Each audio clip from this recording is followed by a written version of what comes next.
Influencer brasileira que vive nos Estados Unidos é detida em Minas Gerais por diversas acusações criminais. Polícia Federal investiga a falsa agência de modelos que aliciava jovens no Brasil para exploração sexual nos Estados Unidos. Estudo revela que adolescentes passam mais tempo do dia conectados com a internet do que com a realidade. Morador da Louisiana se torna o primeiro do país a contrair versão severa da gripe aviária. E você vai conhecer o paraquedista brasileiro que fez um salto inédito na Flórida tocando sax. Tocando sax em terra ou nas alturas, o brasileiro imigrante que tem coragem de vencer as próprias limitações virou um símbolo de luta, perseverança, resiliência e de realização de sonhos.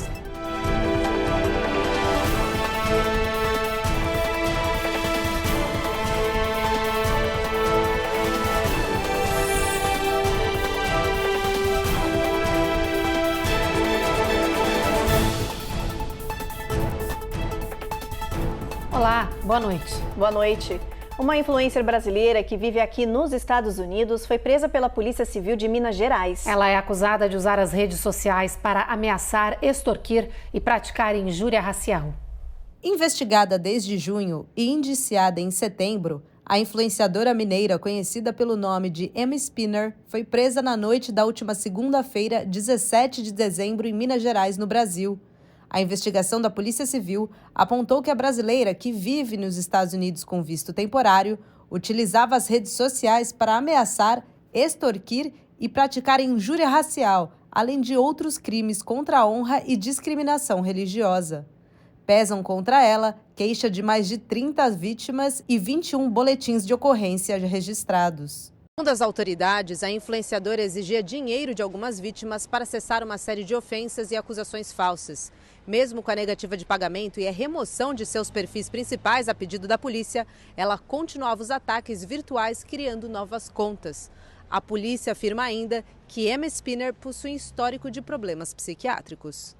A Polícia Federal Brasileira investiga uma falsa agência de modelos que traficava mulheres para o exterior, incluindo aqui para os Estados Unidos. Os criminosos aliciavam as jovens brasileiras em diversos estados, prometiam vagas de trabalho como modelo, mas quando elas chegavam no destino final, tinham os passaportes apreendidos e eram mantidas em regime de exploração sexual. A investigação teve início depois da denúncia da mãe de uma modelo que foi vítima dessa quadrilha. Então os agentes conseguiram descobrir como funcionava esse esquema. As jovens eram levadas inicialmente para Dubai, onde permaneciam até uma nova seleção. Depois eram enviadas para os Estados Unidos, Arábia Saudita, Ásia e alguns países europeus. As modelos eram obrigadas a assinar um contrato com multa milionária, depois monitoradas e ameaçadas constantemente.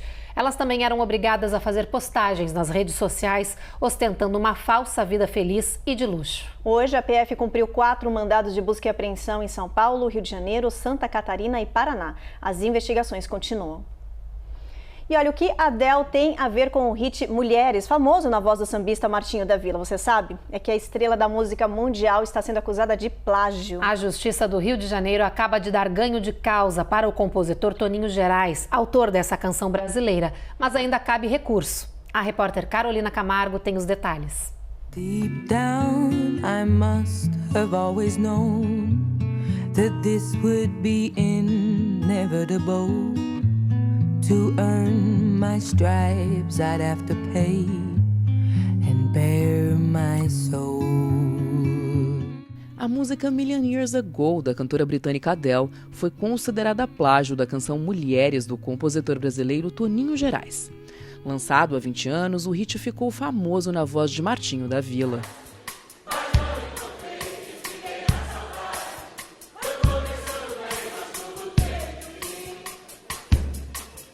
A decisão foi tomada pela Justiça do Rio de Janeiro. De acordo com o parecer, a música de Adele não poderá mais ser reproduzida e comercializada nem no Brasil nem no exterior. A multa é de R$50 mil para cada vez que a canção for tocada. A determinação deverá ser acatada por todas as plataformas digitais. A notícia já está rodando o mundo e foi parar nos sites da revista americana People e no tabloide inglês The Sun. A acusação de plágio contra a cantora foi aberta em fevereiro deste ano, depois do autor do sucesso brasileiro tentar em vão um acordo amigável com Adele e seus advogados. Na ação, ainda constam o produtor da música, Greg Kurstin, e as gravadoras que representam a cantora. O compositor brasileiro pede R$1 milhão de indenização e ainda os direitos autorais da canção, com juros e correção monetária. Agora, após a decisão favorável ao artista brasileiro, a Universal Music, gravadora de Adele, entrou com um recurso alegando que não se trata de violação de direitos autorais, apesar da semelhança entre as composições. Isso vai demorar bastante tempo. As ações de direitos autorais, e eu digo isso porque é onde eu atuo, são bastante demoradas. Porque uma coisa é você ter uma decisão da justiça brasileira, outra coisa é a justiça inglesa aceitar essa decisão. Existe um precipício entre esses dois momentos. Ou seja, no Brasil, essa música não toca mais, até que o juiz reforme essa decisão, e as plataformas de streaming no Brasil precisam retirar do ar, se conseguirem, se isso for tecnologicamente possível. Essa não é a primeira vez que uma estrela internacional é acusada de plagiar uma música brasileira. O caso mais famoso envolve a música Taj Mahal, de Jorge Benjor.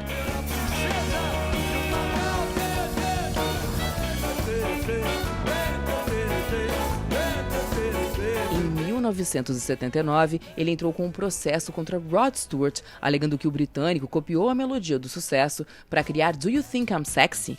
Stewart, então, confessou que usou o sucesso brasileiro como inspiração e propôs que os royalties da música fossem doados para a Unicef.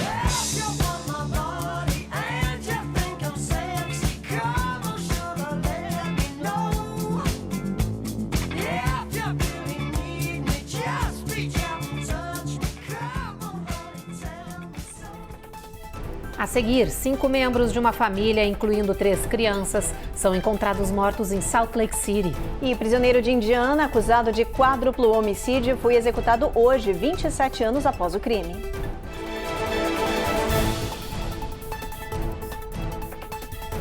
Américas no Ar. Oferecimento Uninter, a melhor faculdade para brasileiros nos Estados Unidos. Acesse uninteraméricas.com e inscreva-se já. Sendwave. Envie dinheiro para o Brasil sem taxas de envio. Aproveite $15 com o código promocional RECOR15 no seu primeiro envio. Ei, eu sei que tá no intervalo, mas presta atenção aqui na gente. É que a Evelyn e a gente tem um recado importante pra te dar. Já passou da hora de você se inscrever no nosso canal. Ativa o sininho e dá aquele like. A gente agradece.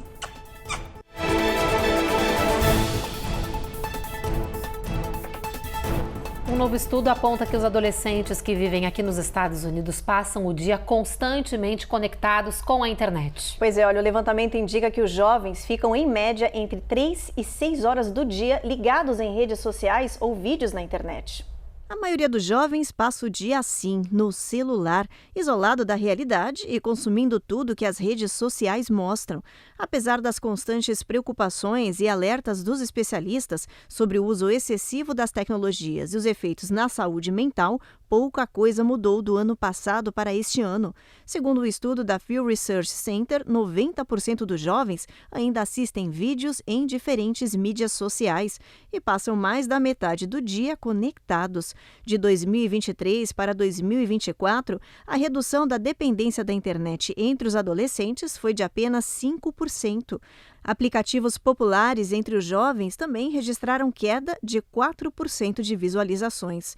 Essas reduções foram consideradas um início, mas ainda insignificantes. Os estudiosos voltaram a alertar para os riscos no futuro aos jovens que ficam dependentes da internet e também para os graves riscos de saúde mental, como transtornos de ansiedade, depressão, irritação e outros. E aí, no que diz respeito ao desenvolvimento, pode afetar aí, tanto no cognitivo, no social, daquela criança, né, daquele adolescente, interferindo aí no aprendizado, interação como um todo, né? Então, o que a gente tem aí de recomendação da OMS, que é a Organização Mundial de Saúde, é que as atividades sedentárias, né, em frente às telas, por dia não devem exceder aí 1 hora por dia. Crianças, né, bebês e crianças de até 2 anos não podem ter nenhum acesso a telas, né, em nenhum momento do dia. Vários países ao redor do mundo estão lutando para tentar limitar as redes sociais para jovens menores de 16 anos. No território americano, alguns estados já aprovaram medidas restritivas. Os especialistas destacam que é preciso mais esforços dos governos, dos pais, das escolas e dos mestres para controlar o uso excessivo da internet pelos adolescentes. E é importante que as famílias, as pessoas aí do círculo social daquela criança, daquele adolescente, criem alternativas para que eles tenham interesse, no mundo real, vamos dizer assim, Então, alternativas que sejam competitivas com o próprio uso de telas. Então, seja passeio, seja jogos, brincadeiras. Em Salt Lake City, no estado de Utah, a polícia encontrou 5 membros de uma mesma família, incluindo 3 crianças, mortos em uma casa no subúrbio. A polícia chegou até a residência depois que um parente denunciou o desaparecimento dos familiares e encontrou uma verdadeira cena de terror. Os mortos são pai e mãe da família, de 42 e 38 anos, e os filhos, um garoto de 11, uma menina de 9 e um bebê de 2. O filho mais velho, de 17 anos, foi encontrado vivo com ferimento de bala. Ele foi hospitalizado com ferimentos significativos. A polícia ainda está tentando descobrir o que aconteceu e não tem certeza se esse adolescente é vítima ou suspeito do crime. Os vizinhos dessa família estão, claro, em choque, mas as autoridades dizem acreditar que esse é um incidente isolado e que não há ameaça à população.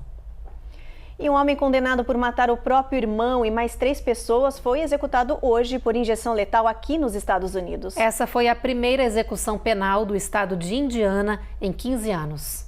Joseph Corcoran está na prisão desde 1997, quando foi condenado pelo assassinato de seu irmão, do noivo de sua irmã e de 2 outros homens em Fort Wayne, em Indiana. Na época, os investigadores disseram que Joseph matou a todos porque se recusava a sair da casa que dividia com os irmãos, porque a irmã mais velha iria se casar e ocupar a residência. De lá para cá, os advogados de Joseph apelaram de sua sentença de pena de morte várias vezes, chegando até o Supremo Tribunal dos Estados Unidos, que rejeitou o pedido.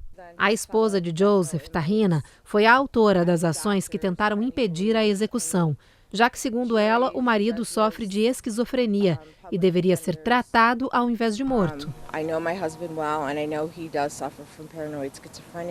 Mas o Departamento de Correções de Indiana seguiu com os planos e executou o prisioneiro de 49 anos hoje, nesta manhã, através de injeção letal. As autoridades disseram que a última refeição solicitada por Joseph foi sorvete Ben & Jerry's. Depois do intervalo, morador da Louisiana se torna o primeiro do país a contrair versão severa da gripe aviária. E tem reportagem sobre o aumento da preocupação dos médicos com a resistência da população quando o assunto são as vacinas.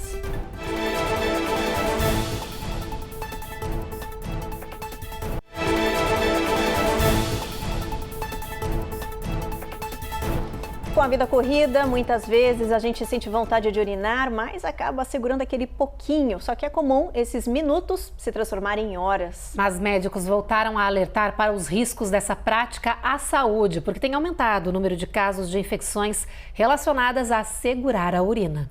Especialistas estão alertando para um aumento de casos de infecção do trato urinário e danos nos rins, causados por causa de um péssimo hábito de segurar a urina, o que é uma ameaça à saúde. E os riscos vêm com a forma como o processo de urinar funciona no nosso corpo. É que os receptores nervosos dizem ao cérebro que está na hora de ir ao banheiro quando a bexiga está metade cheia. Mas nosso corpo acaba entendendo que até dá para segurar um pouquinho até a bexiga encher mais. Isso se não estivermos em um momento socialmente aceitável para correr para o banheiro. O grande problema é que quando a gente faz disso algo recorrente, acabamos adquirindo o hábito de ignorar os sinais que o nosso corpo nos envia. E isso pode aumentar os riscos de danos à saúde. Não ir urinar no momento em que se tem o desejo é um hábito muito ruim.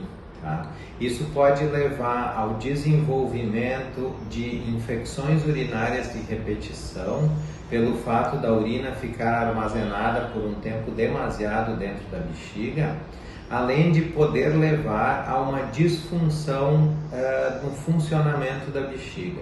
Porque a bexiga ela se hiperdistende e a nossa bexiga é um músculo. Todo músculo que se hiperdistende, ele tende a funcionar mal. Então a gente passa a ter problemas de esvaziamento, passa a ter dificuldade para posteriormente esvaziar total a bexiga e isso acaba predispondo a infecções urinárias e ao mau funcionamento crônico da nossa bexiga. Então, da próxima vez que você tiver vontade de ir ao banheiro, ouça seu corpo e não negligencie o que ele pede a você. Um levantamento apontou que cresceu nos Estados Unidos o movimento anti-vacina e isso tem preocupado a classe médica. As pessoas estão acreditando em informações falsas divulgadas na internet, principalmente nas redes sociais. People forget how diseases used to kill kids. A pediatra Stacey Marochek afirma que as pessoas esqueceram como as doenças costumam matar crianças e diz que elas simplesmente passaram a acreditar em histórias sem provas na internet. A especialista apontou que a baixa taxa de vacinação das crianças abriu as portas dos Estados Unidos para a volta de uma doença que tinha sido erradicada do país e, como consequência, surgiram os surtos de sarampo. A maior parte das infecções atuais está em Minnesota e se espalhando pelo território norte-americano. No hospital, no condado de Hennepin, médicos e enfermeiros estão preocupados. Esta enfermeira pergunta: nós teremos recursos suficientes? Esse surto vai acabar com a gente? Minnesota é hoje a região com o menor índice de vacinação infantil no país. I've heard a lot of news going around that if someone takes the MMR, get autistic. Este pai diz que não deu a vacina tetravalente viral na filha pelas notícias que circulam na internet de que o medicamento pode tornar a criança autista. A doutora Stacey diz que todos os dias chegam pais assim, com medo de algo que viram na internet. Ela esclarece que não há nenhuma ligação entre autismo e a vacina que protege contra sarampo, cachumba e rubéola. Ela é pragmática ao afirmar os riscos que os céticos correm, a morte da criança. Em 2024, foram registrados 16 surtos de sarampo nos Estados Unidos, mais da metade das crianças doentes teve que ser hospitalizada. No ano passado, foram apenas 4. Os Estados Unidos anunciaram hoje o primeiro caso grave de gripe aviária em humanos. Se trata de um paciente que está internado na Louisiana. Essa pessoa, que não teve identidade revelada, foi hospitalizada com um caso grave da doença H5N1. O CDC disse em nota que o paciente foi exposto a pássaros doentes e mortos em bandos no quintal da casa dele, tornando esse caso o primeiro do tipo no país. As autoridades dizem que estão trabalhando em um sequenciamento genômico adicional de amostras do paciente da Louisiana para entender mais sobre essa exposição e os riscos à população. Até o momento, não há registro de casos de transmissão de pessoa para pessoa. Desde abril deste ano, os Estados Unidos registraram 61 casos em humanos de gripe aviária, principalmente entre trabalhadores do setor de laticínios e aves. Nenhum deles foi grave. E os especialistas estão alertando que essa gripe aviária está a um passo de uma mutação para conseguir ser transmitida de pessoa para pessoa, o que pode causar uma nova pandemia mundial. O vírus, que costumava infectar apenas aves, já se modificou tanto que atinge o gado. Principalmente na Califórnia, gente, que declarou hoje estado de emergência de saúde. O Departamento de Agricultura dos Estados Unidos ampliou os testes do vírus no gado e nos leites crus de origem animal. A Cone Rocha tem as informações. Cerca de 4% das pessoas que moram nos Estados Unidos bebem leite cru. Só na Califórnia já foram registrados pelo menos 10 casos de contaminação da gripe aviária, através desse produto não pasteurizado. O especialista da saúde pública da Universidade de Yale, Perry Wilson, diz que as pessoas têm a falsa ideia de que algo natural é mais saudável, mas ele afirma que neste caso não é verdade. Because something is somehow more natural, more direct from nature, it is healthier. In this case, this is just really not true. A crescente contaminação disparou o sinal de alerta das autoridades, que temem um problema de saúde pública. Esta semana, o Departamento de Agricultura dos Estados Unidos ampliou os testes do vírus H5N1 nos leites crus e no gado. A ordem é evitar um problema muito maior no futuro, como um surto. Na Califórnia, o governador decretou estado de emergência na saúde por causa do bird flu. Os especialistas lembram que a gripe aviária vem sofrendo mutações. Saiu das aves e já atinge as vacas leiteiras. O país tem hoje 61 casos da doença em 16 estados. As autoridades americanas afirmam que o risco para o público geral continua baixo. Mas um estudo publicado na revista Science alerta que esse cenário de contaminação é mais real do que se imagina. A pesquisa indica que a cepa do vírus que está atingindo vacas está a apenas um passo, uma mutação, para se disseminar entre as pessoas. No mês passado, um garoto internado no Canadá apresentou sinais de uma mutação genética do H5N1 inédita, mais adaptada ao corpo humano. No próximo bloco, Lahaina, no Havaí, pode se tornar área de patrimônio nacional após incêndio devastador no ano passado. E você vai conhecer um paraquedista brasileiro que fez um salto inédito na Flórida, tocando sax.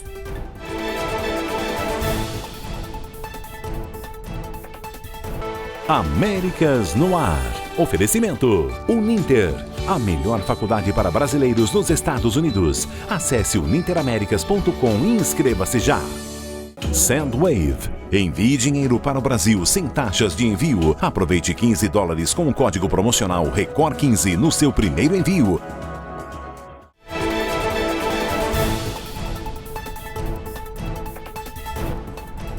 O governo federal anunciou que finalizou uma medida que vai garantir mais segurança nos carros que rodam pelas ruas e estradas do país. A regra vai exigir que as montadoras instalem em todos os veículos avisos de cinto de segurança para os assentos dianteiros e também os traseiros.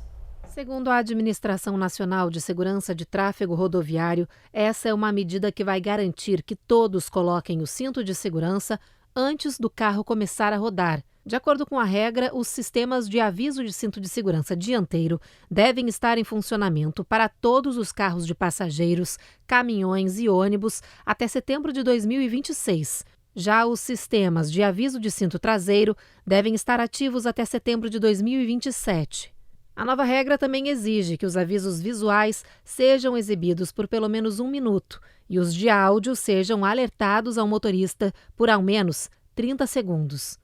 Com esse novo requisito, o governo espera evitar mais de 500 ferimentos e 50 mortes a cada ano nas ruas e estradas dos Estados Unidos. A cidade de Lahaina, no Havaí, pode se tornar área de patrimônio nacional cerca de um ano após os incêndios florestais que devastaram grande parte da região. Durante a tragédia, em agosto de 2023, mais de 100 pessoas perderam suas vidas. Agora, legisladores da ilha estão trabalhando em conjunto com o Serviço Nacional de Parques, isso para estudar a viabilidade de designar Lahaina como área de patrimônio dos Estados Unidos. Hoje, o projeto de lei já foi aprovado tanto pela Câmara quanto pelo Senado e agora está seguindo para a mesa do presidente Joe Biden. E a expectativa é de que ele vai sancionar a medida. A região que fica em Maui ainda passa pelo processo de renovação, já que absolutamente tudo, exceto uma igreja, veio abaixo na queimada. De 1984 até hoje, os Estados Unidos já designaram mais de 60 áreas do país como patrimônio nacional. E esse pode ser o primeiro do Havaí. Vamos dar uma olhadinha no nosso mapa, ver a previsão do tempo amanhã, como é que vai estar o clima em boa parte do país. Olha, em Boston a gente tem tempo encoberto com mínima de 29, Nova York sol entre nuvens também, máxima de 44, mínima de 34 nessa área. Norfolk a gente tem sol entre nuvens, mas em Atlanta a gente já tem sol brilhando forte nessa região. Na Flórida tem previsão de chuva em Jacksonville e em Tampa, em Miami tempo encoberto. Já em New Orleans o sol vai brilhar forte, mínima de 49, em Houston mínima de 48, Evelyn. Em San Antônio bastante sol amanhã, máxima batendo 69 graus Fahrenheit. Em El Paso, situação semelhante, por lá a mínima um pouco mais baixa, fica em 36. Em Albuquerque, mais baixa ainda essa mínima, 29 graus. Em Phoenix, bastante sol previsto, 80 de máxima, vai fazer um calorzinho. Em Las Vegas, tempo encoberto, mesma coisa no sul da Califórnia. E chegando em São Francisco, previsão também de sol entre nuvens, mínima de 45 e máxima de 59. E agora a gente fala de uma façanha histórica. É que um brasileiro saltou de paraquedas e lá do alto, durante a descida, sabe o que ele fez? Tocou o saxofone. Pois é, olha, ele considerou essa performance aérea única, inédita e inspiradora. A Carla Marinho conta pra gente como é que foi esse salto em Orlando, na Flórida.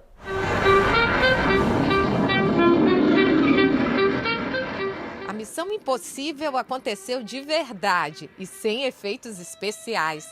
O brasileiro Milson Azevedo tocou o saxofone a 11 mil pés de altura durante o primeiro salto da vida em Orlando, na Flórida.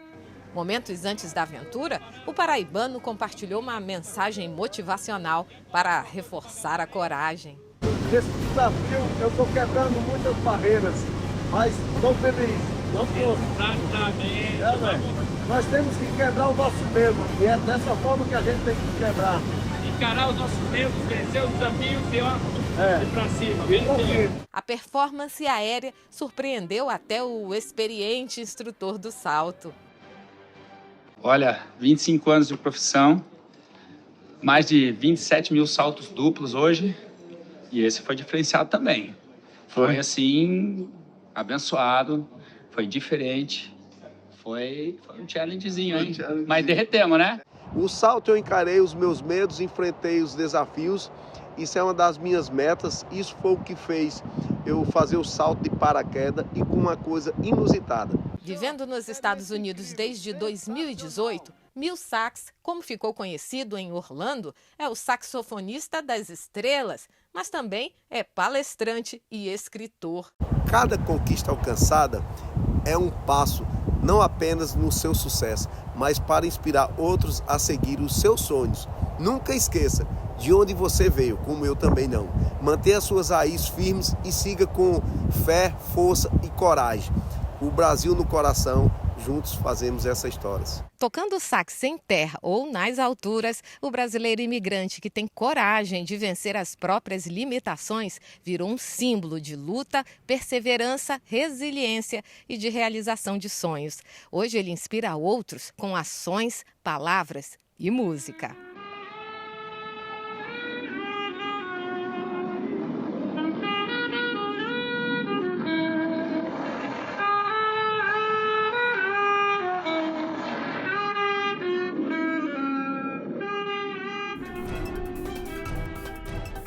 E o Jornal Américas no Ar termina agora. Vem aí o Rico e Lázaro e a gente te espera de novo amanhã. Uma boa noite. Boa noite.